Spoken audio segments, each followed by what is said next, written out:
నార్మల్గా ఎవరికైనా సరే అంగం లోపల ఈ కార్పోరా క్యావర్నోజా అనే ఒక మజిల్ ఉంటుంది. ఈ కార్పోరా క్యావర్నోజా అనే మజిల్లోకి బ్లడ్ వచ్చి ఈ కార్పోరా క్యావర్నోజాలోకి బ్లడ్ వచ్చినప్పుడు ఇక్కడున్న మజిల్ కంప్లీట్గా స్ట్రెచ్ అయ్యి దానివల్ల పెన్నిస్ పెద్దగా ఎరెక్షన్ వస్తుంది. అది నార్మల్గా ఎరెక్షన్ మెకానిజము. కొంతమందిలో ఏమైంది అనంటే ఈ కార్పోరా క్యావర్నోజా అనే మజిల్లో ఈ హార్డ్ ప్లేక్ అనేది ఫామ్ అయింది అనమాట. అంటే ఇక్కడున్న మజిల్ ఈ పింక్ కలర్లో ఉన్నది ఇదంతా నార్మల్ మజిల్లు, కానీ కొంతమందిలో ఏమైందనంటే ఈ మజిల్లు గట్టిపడిపోయింది. ఒక పార్ట్లో మొత్తం పెన్నిస్ మొత్తం కాకుండా ఒక పార్ట్లో మజిల్ అనేది గట్టిపడిపోయింది. దాన్నే ఫైబ్రస్ ప్లేక్ అంటారు.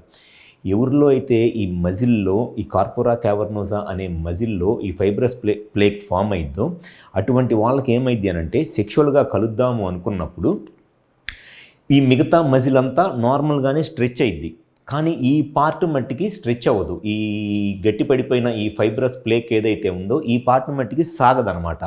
సో దానివల్ల ఏమైందంటే వాళ్ళకి ఎరెక్షన్ వచ్చినప్పుడు పెన్నిస్ ఇట్లా బెండ్ వచ్చిద్ది. సో దీనివల్ల వాళ్ళు సెక్షువల్గా ఇట్లా బెండ్ ఉండటం వల్ల కలవటానికి ఇబ్బంది పడుతూ ఉంటారు. సో ఈ ఫైబ్రస్ ప్లేక్ అనేది రావటానికి ఒక ముఖ్యమైన కారణము డయాబెటీస్. అంటే ఎవరిలో అయితే షుగర్ ప్రాబ్లం ఉండి డయాబెటీస్ ఆ షుగర్ కంట్రోల్లో ఉండదో అటువంటి వాళ్ళలో ఈ ఫైబ్రస్ ప్లేక్ అనేది చాలా కామన్గా వచ్చే ప్రాబ్లం.